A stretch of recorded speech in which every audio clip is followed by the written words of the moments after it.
Russia. Moscow. Domodedovo International Airport. July 1st, 2002, 8:10 p.m. 45 Russian schoolchildren wait to board a flight to Barcelona. It's their reward for doing well at school. Among them is 11-year-old Artur Hamatov. At the start of the school year, we agreed that if he finished with top grades, then he could go with the group. When I came back from work one evening, he came up to me and showed me his school report card and said, "Dad, look, I kept my word." And he looked at me with a question in his eyes. And I said, "Good, I promise you can go." The children are from Ufa in central Russia. They've been delayed in Moscow because they missed their original flight. A replacement has been chartered to take them to Spain.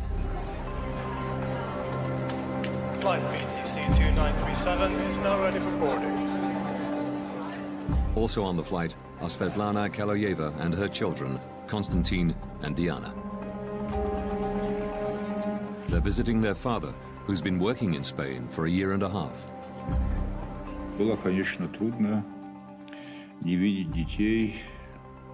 I spoke to them on the phone every day, which made my stay easier. But it was hard not to see my children for such a long time. Svetlana is lucky to get seats on this Bashkirian charter. Delays in getting visas meant other flights were sold out.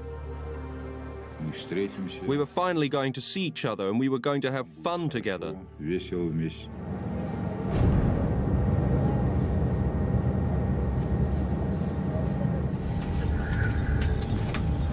The crew complete final preparations. Дамы и господа, вас приветствует капитан корабля. Добро пожаловать на борт башкирских авиалиний.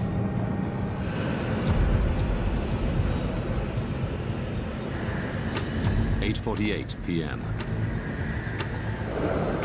The Bashkirian Charter Airlines flight BTC 2937 takes off from Moscow's Domodedovo Airport. Distance to Barcelona, 3,000 kilometers. Estimated flight time, 4 hours, 20 minutes. Switzerland. Zurich Area Control Center. 11 p.m. 35-year-old Danish-born air traffic controller Peter Nielsen is working the night shift. He and one other controller are managing a sector of airspace above eastern Switzerland and part of southwestern Germany. By day, this is one of the busiest crossroads in Europe. But at night, traffic slows down to a trickle, with only a few planes at any given time. Peter Nielsen's colleague goes on a break. Nielsen is solely responsible for all Zurich area airspace. He sets one radar for traffic passing through his sector,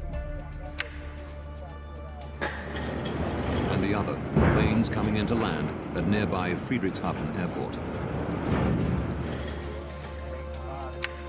But after 11 p.m., there are no scheduled landings. Nielsen can concentrate exclusively on passing traffic.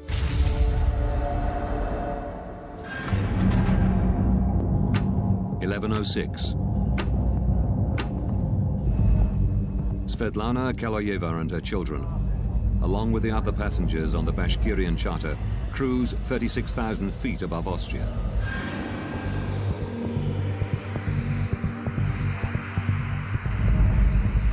They're scheduled to arrive in Barcelona in just over 2 hours.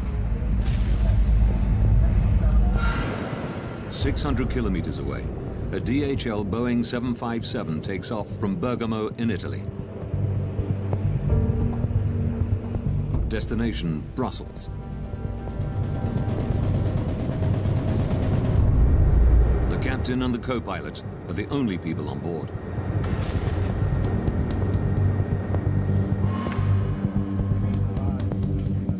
maintenance engineers arrive in Nielsen's control room. So you will be working from the backup, okay? They've come to service the main radar.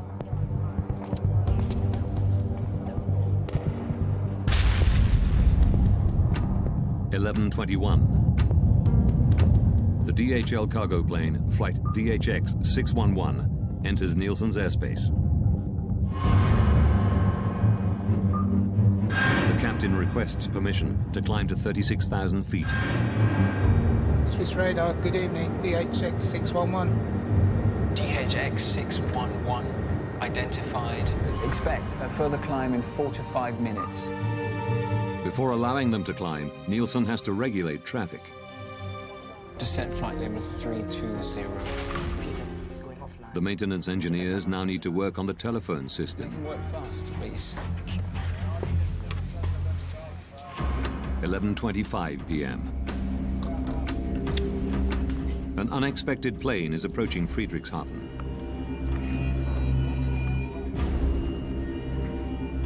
Nielsen has to switch radar stations. A delayed Airbus, flight AEF 1135, is coming in to land.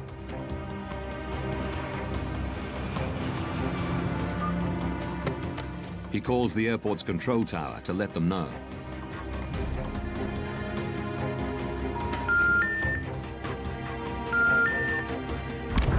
He can't get through. But he still has 10 minutes before the Airbus will land. So he moves back to the passing traffic radar. DHX 611. And gives the DHL cargo plane the go-ahead to climb to 36,000 feet. Climb flight level 360.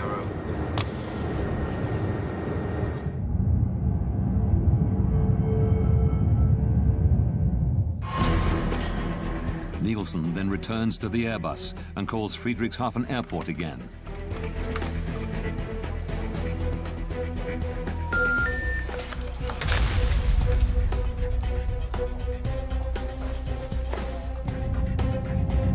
BTC 2937. The Bashkirian charter calls in as it approaches his sector. Station calling, say again? BTC 2937. Level 360. Level... But just as Nielsen acknowledges them, the Airbus contacts him. AEF 1135 is inbound. The final approach fix for ILS runway 24. I expect so. I'll call you back shortly. Nielsen calls Friedrichshafen a third time. Die gewünschte Verbindung ist nicht möglich.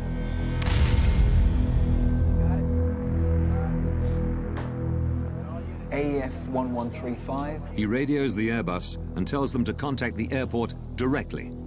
I lost my phone connection to Friedrichshafen. Could you please call them on your second set? Affirm. The DHL plane is now flying over Switzerland at 36,000 feet. Suddenly, its onboard traffic collision avoidance system, TCAS, sounds an alert. Traffic. At exactly the same time, the Bashkirian plane's TCAS system also squawks.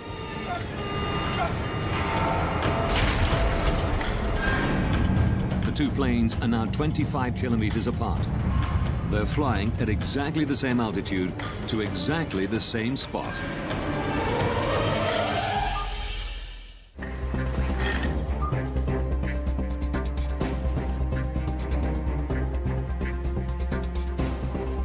Peter Nielsen suddenly realizes he has an urgent problem. BTC 2937. He immediately tells the Russian pilots to descend. Descent flight level 350. Expedite, I have crossing traffic. Seconds later, their TCAS system says the exact opposite. Climb. Es ist climb. He's guiding us down. Climb. At the same time, the DHL's TCAS tells it to descend. Descend.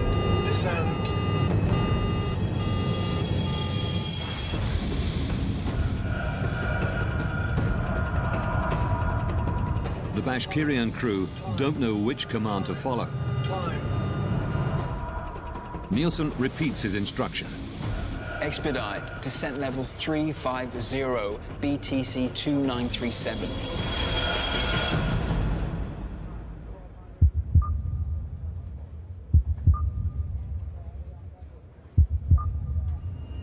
When he sees that they followed his orders, Nielsen tells them that the DHL plane is approaching from their right-hand side.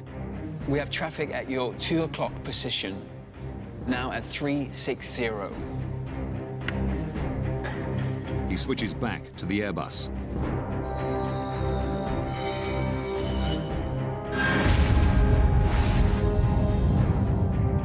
In the Bashkirian charter, the crew are looking for the DHL plane. The two aircraft are now just over 5 kilometers apart. They are both in descent, closing at a rate of 1,300 kilometers per hour, faster than the speed of sound. It's here, descent! Stay on the left.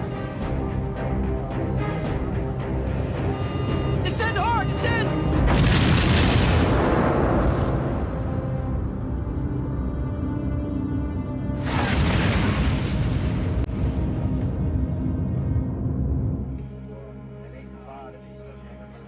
(11:35 p.m.)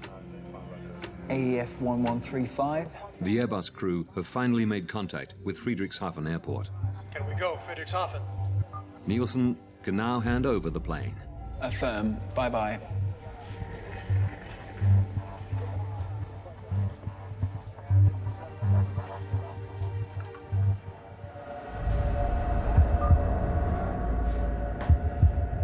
BTC 2937. BTC 2937.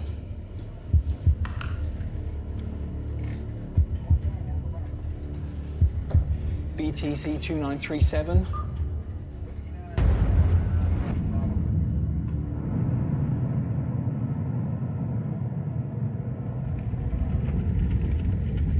Burning wreckage falls from the sky near Überlingen, Germany.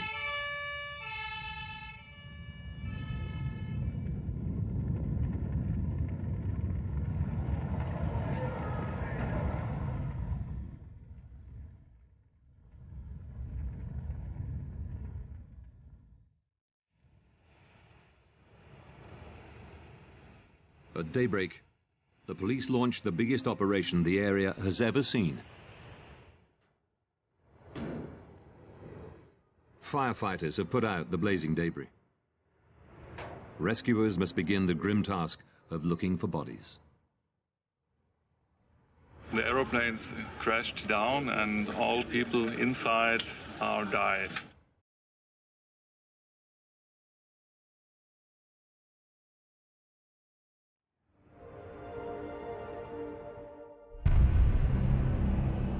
Within days, the victims' families arrive at the scene. Among them is Zulfat Hamatov, father of 11-year-old Artur.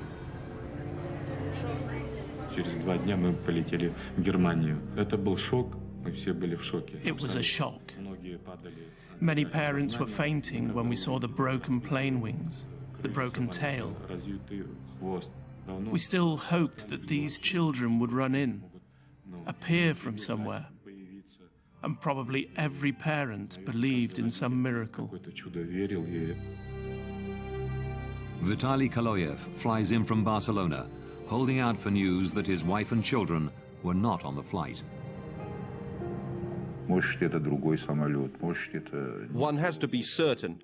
Maybe it was not my aircraft that crashed. Maybe something else had happened. Who can know without proof? Investigators confirm his worst fears. 71 people on board the two planes are now confirmed dead. It is the worst civilian aircraft accident that Germany has ever seen. In an industry protected by multiple and highly advanced safety systems, how could this happen? Now, by rewinding the events of that day, and by going deep into the investigation, Traffic. we can reveal the calamitous chain of events that brought two planes to exactly the same spot at exactly the same time. Investigators from the BFU, Germany's Federal Bureau of Aircraft Accident Investigation, are called to the scene. Jens Friedemann is put in charge of the crash site. Die Untersuchung eines Flugunfalls. The investigation of an air accident is like a forensic investigation, a crime scene. One wants to establish the facts. Crime scene.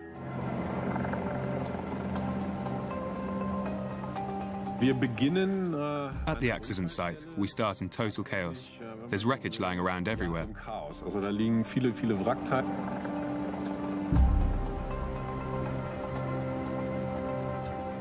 Friedemann can take nothing for granted. Not even that the two planes collided. Two aircraft were in the air. Whether they had collided or just flown past each other too close and lost control, or something like that, we just didn't know. Without the black boxes, Friedemann must try to work out what happened by examining the shattered fragments of wreckage. Key pieces are brought to a specialized storage facility in northern Germany.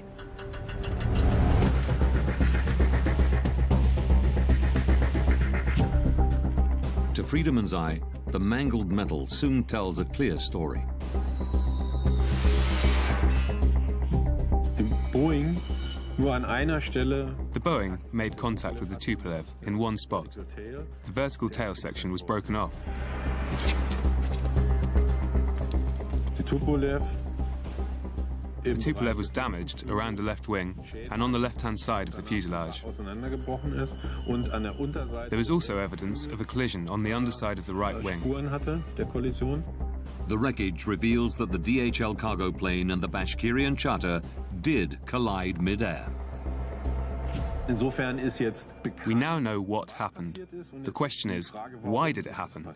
How could it happen that they got so close? At the crash site, amidst the fragmented pieces of the two planes, investigators have finally found what they've been looking for: the black boxes from both planes.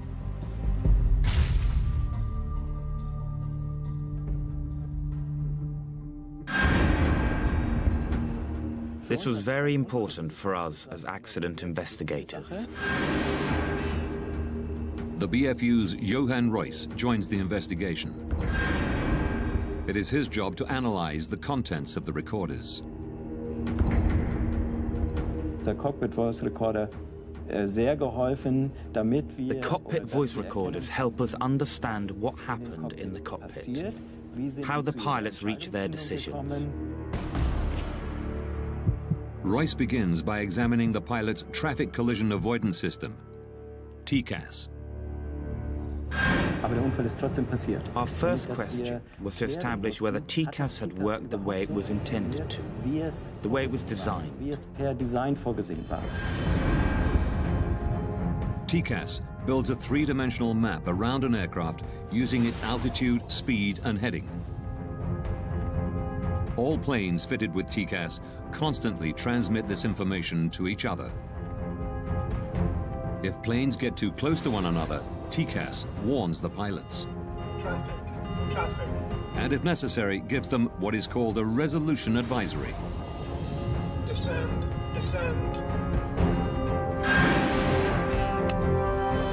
Examining the black box, Reuss quickly establishes that the system had worked the way it was supposed to. Traffic. Before the collision, both TCAS systems generated and displayed a resolution advisory. The Russian Tupolev was instructed to climb, and the DHL Boeing to descend. If the aircraft had followed these instructions, there would have been no collision. But while the pilots of the DHL plane obeyed TCAS, descend, descend. The Russian crew did not. Climb, climb. Experts from the United States are headed to the scene of the deadly mid-air collision of two aircraft in southern Germany. The Überlingen mid-air collision is now world news. The media are speculating freely and looking for someone to blame. The pilot of the Russian plane is said to have ignored repeated instructions from air traffic controllers. Why did the TCAS device meant to avoid collisions, in this case maybe help cause one? And why didn't the Russian plane descend when first ordered? A language problem? Controller commands are always in English. Black box recordings quickly eliminate one theory. Zurich, good evening. BTC 2937, level 360. Wir haben mit diesem Cockpit Voice Recorder With the cockpit voice recorder, we were able to establish that language was not the problem. The Russian crew understood English perfectly well. But the recorders reveal a surprising fact. Climb, climb. This is climb. He's getting us down. Wir gemerkt haben, we noticed that there was an instruction from the air traffic controller. BTC 2937, descent flight level 350. And we found that at the same time, or immediately afterwards, there was also a TCAS advisory. Climb, climb. At almost exactly the same time, the Russian pilots were instructed to do two completely different things. Descent flight level 350, expedite. Now the crew needs to make a very, very fast decision. What do they do next? And we discovered that the crew had extreme difficulty making this decision. But it should have been straightforward. The two planes were flying over Germany, and European regulations clearly state that TCAS has priority over air traffic controllers. For me, there was absolutely no explanation why something like this would happen.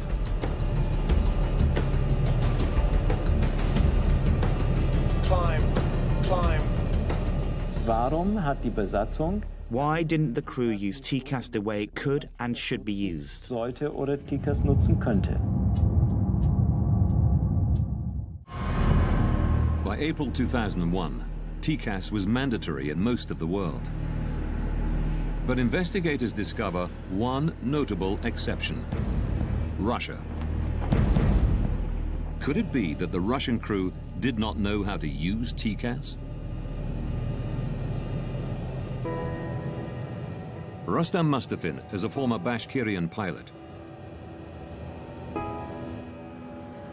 He confirms that even though not standard for domestic flights, planes flying overseas were specially fitted with TCAS.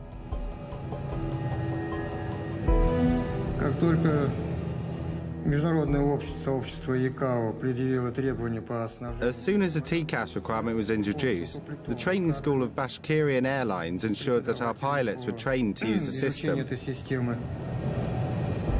Mustafin regularly flew with the pilots of flight BTC 2937.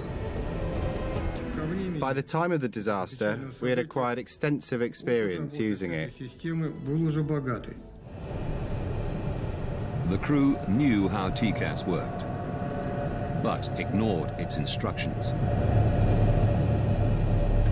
The Tupolev's flight manual, the pilot's operational Bible, reveals why.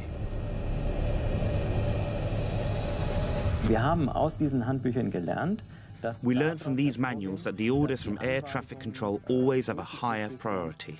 immer eine höhere Priorität haben. The operations manual at the time stated that the air traffic control command was to be given precedence over TCAS in the event of the system issuing an alert. It said that the air traffic control had the final authority.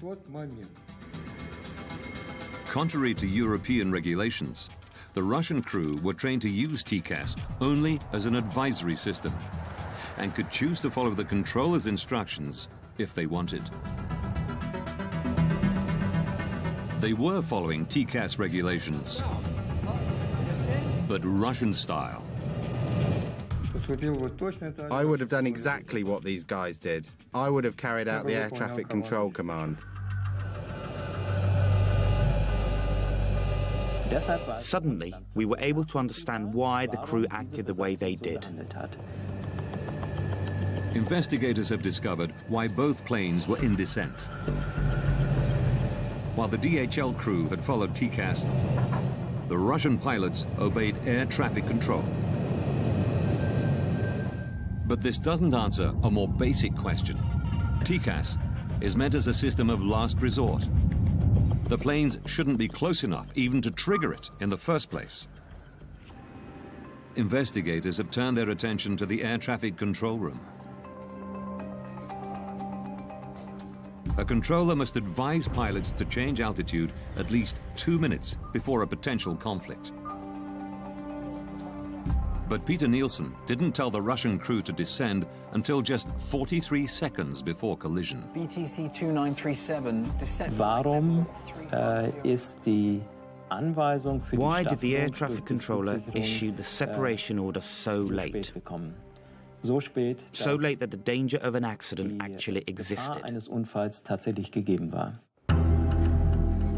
Through shift logs and interviews, investigators learned that Nielsen was the only air traffic controller on duty on the night of July the 1st. Official Skyguide policy is to have a minimum of 2 air traffic controllers on duty at any given time. Investigators learned that it had become standard procedure at Skyguide for one controller to go on an extended break during the night shift. Tom Larsen was a close friend of Nielsen's, working alongside him for many years. The way that Peter was doing night shift, we did that all the time. There would only be one controller because there was very little traffic. Between 11 p.m. and 6 a.m., there are no scheduled landings at any of the airports in the area. But then, at about 11:25 on July the 1st, 2002, Nielsen is presented with an unexpected landing. There was an approach into Friedrichshafen Airport, which he had to coordinate. It's very unusual that one aircraft comes at that time for Friedrichshafen. I guess that the controller was a little surprised about that.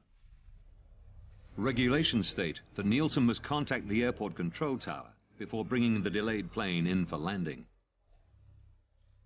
This should be routine. One push of a button and the phone connects directly to the Friedrichshafen tower.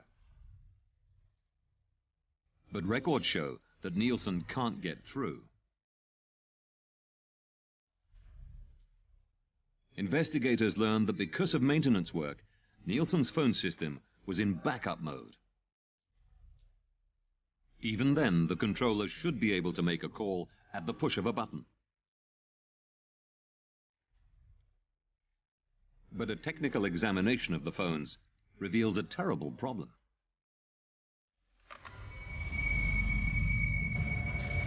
Dieses Backup, was als zusätzliche Verbindung noch... The backup should have been there as an additional link was not working that evening. Phone communication was not possible due to a technical problem. Nielsen tries repeatedly to call Friedrichshafen. A routine task is suddenly taking up most of his time. Die gewünschte Verbindung ist nicht möglich. He was busier than would normally have been the case because he had no way of making phone calls. He had to look for alternate solutions. He had to look for other ways to communicate. I lost my phone connection to Friedrichshafen. Could you please call them on your second set? Preoccupied with handing over the delayed Airbus, Nielsen ignores the passing traffic. It was like 5 minutes that he was focused on that problem. So that took his vigilance away from what was going on the screen, on the radar screen. But his radar has an emergency function that should alert him of the impending danger. Short-Term Conflict Alert, or STCA. Short-term conflict alert is another system like, it's similar to TCAS, just a ground-based system that helps us on the radar if we miss a conflict. If we don't see it in time, it will give us an alarm. 2 minutes prior to a potential collision, an STCA alert should flash on both of Peter Nielsen's radar screens, along with an audio warning. This is exactly what happens 180 kilometers away in Karlsruhe, Germany. Die Flugsicherung in Karlsruhe. Air traffic control in Karlsruhe had detected on their radar screen that 2 aircraft were getting closer than they should have been. Als es eigentlich sein sollte. Records reveal that the controller in Karlsruhe tries to call Nielsen to warn him. But Zurich's faulty backup phone system means he can't get through. Aviation rules say he isn't allowed to contact planes not in his sector unless the controller in charge has lost consciousness or has left his post. The Karlsruhe ATC decides to stick to protocol and tries calling Nielsen 11 times in total, but he never gets through. BTC 2937. Records show that Nielsen's visual STCA did not go off. Royce learns that Zurich's radar was also under maintenance, meaning it too was in backup mode.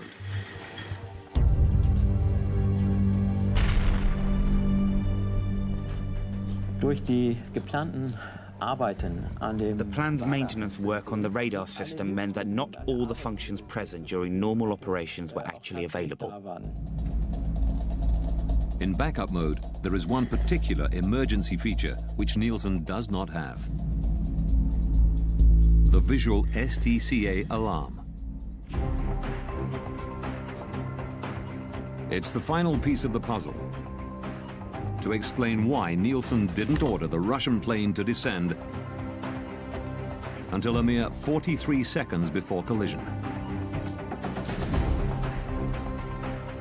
Die Untersuchung hat für uns gezeigt, dass the investigation showed us that a series of unlucky events all came together for air traffic control.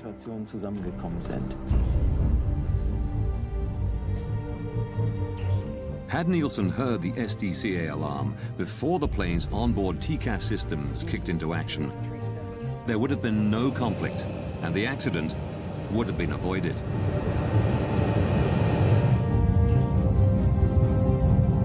But then, one final twist. 19 seconds before collision, Peter Nielsen tells the Russian pilots that the DHL plane is approaching from their right-hand side. We have traffic at your 2 o'clock position, now at 360. Where is it? It is actually approaching from the left, the 10 o'clock position.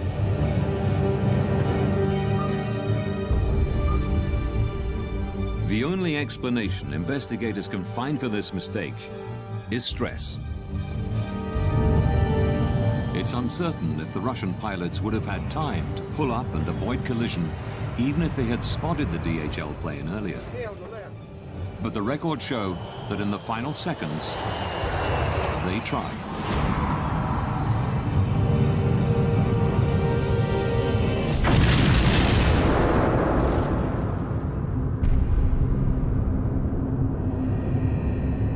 Upon impact, the Bashkirian charter breaks into 4 pieces. Without its tail fin, the DHL cargo plane spins uncontrollably to the ground.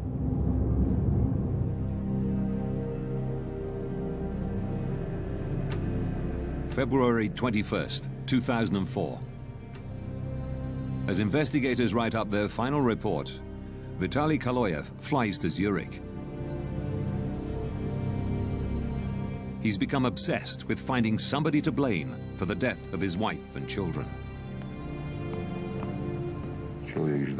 I wanted to hear them say, "We are responsible, but forgive us if possible." They killed so many children and nothing had happened. No apologies, no expressions of sorrow, nothing. Nielsen still worked at Skyguide, but was moving into areas of safety analysis. Kaloyev found where he lived.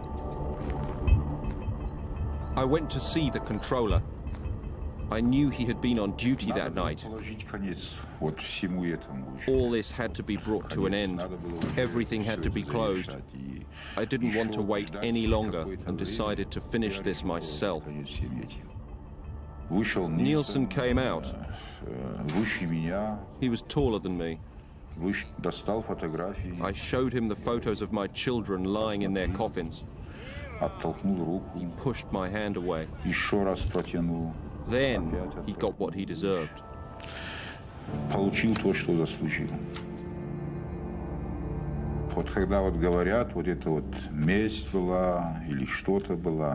You know, some say it was revenge, but revenge is something insignificant.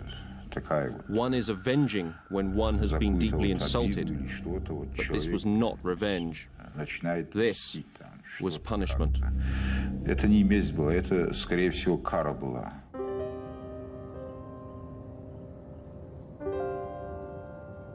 In Switzerland, a man has been arrested in connection with the killing of an air traffic controller who'd been on duty when two planes collided 2 years ago. Hunted down and stabbed to death in front of his family. Murdered for a fatal mistake. Peter Nielsen was 36 years old. He and his wife had 3 children. After his arrest, Vitaly Kaloyev is held in a psychiatric institution, while the court decides whether he's mentally fit to stand trial. Kaloyev is convicted of premeditated killing and sentenced to 8 years in a Swiss prison. In November 2007, he's released after an appeal determines that he had acted with diminished responsibility because of the deaths of his wife and 2 children. Vitaly Kaloyev is unrepentant about his actions.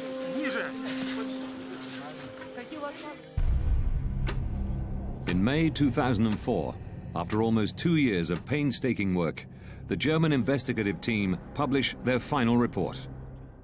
It's now possible to rewind the events of that fatal day, following the evidence uncovered during the investigation.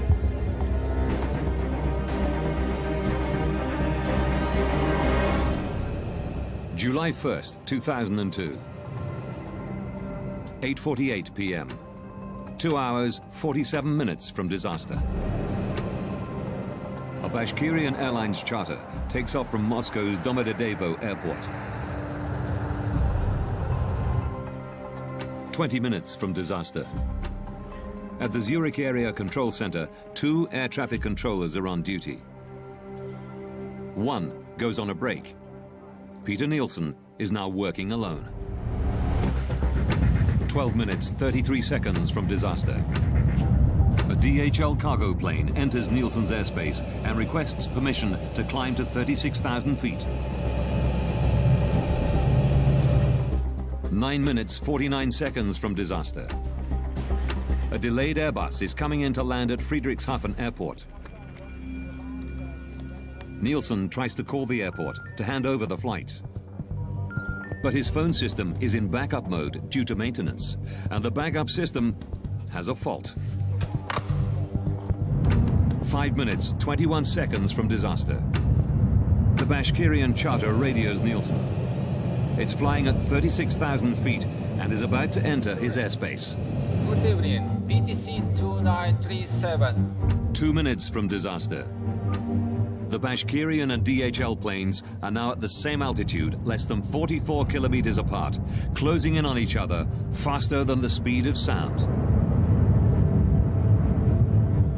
The Short-Term Conflict Alert, or STCA, should now warn Nielsen of the impending collision.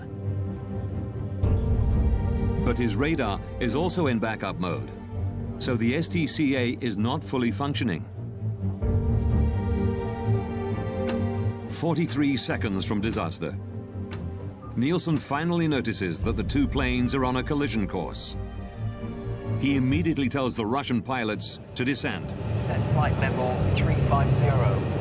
Seconds later, TCAS goes off in both planes. It tells the DHL pilots to descend. Descend, descend. And the Russian crew to climb. Climb. He's guiding us down. Nielsen is unaware that both planes have been issued advisories. He repeats his instructions to the Russian pilots. Descent flight level 4. Russian guidelines allow pilots to make their own decisions in such conflict situations. Here, they follow Nielsen's command. Both planes are now in descent. 19 seconds from disaster. Nielsen believes the conflict is resolved. But before signing off, he tells the Russian crew that the DHL plane is approaching from the right. In fact, it's approaching from the left. 3 seconds from disaster. The Russian crew have spotted the DHL plane. They pull up, but it's too late. Descend hard, descend!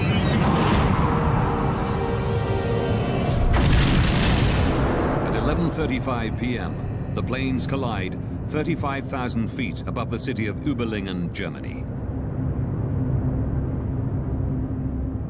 All 71 people on board the two planes die.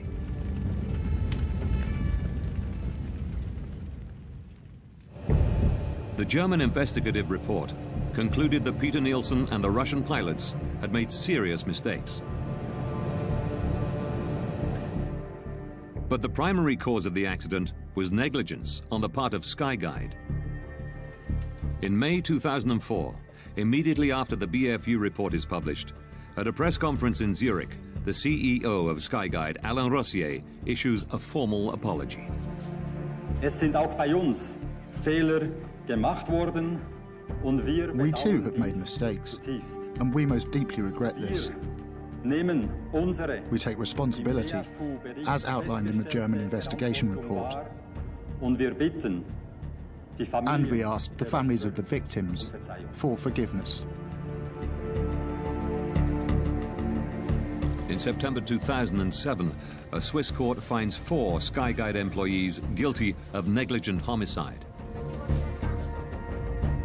3 managers who tolerated the single controller policy are given 1-year suspended jail sentences.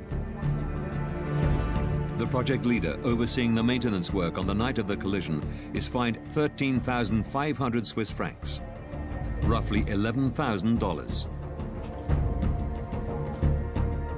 Following recommendations from the German investigative team, Skyguide implements a variety of procedural changes. They now ensure there are always 2 controllers on duty, even during the quiet night shift. Nobody will ever find themselves in Peter Nielsen's position again. Investigators also recommend that international and regional TCAS regulations be standardized, along with aircraft operations manuals. TCAS must have ultimate priority over air traffic control. One cannot say with 100% certainty that this kind of event will never happen again. But we are very confident that we were able to make a significant contribution to preventing the repetition of an event like this.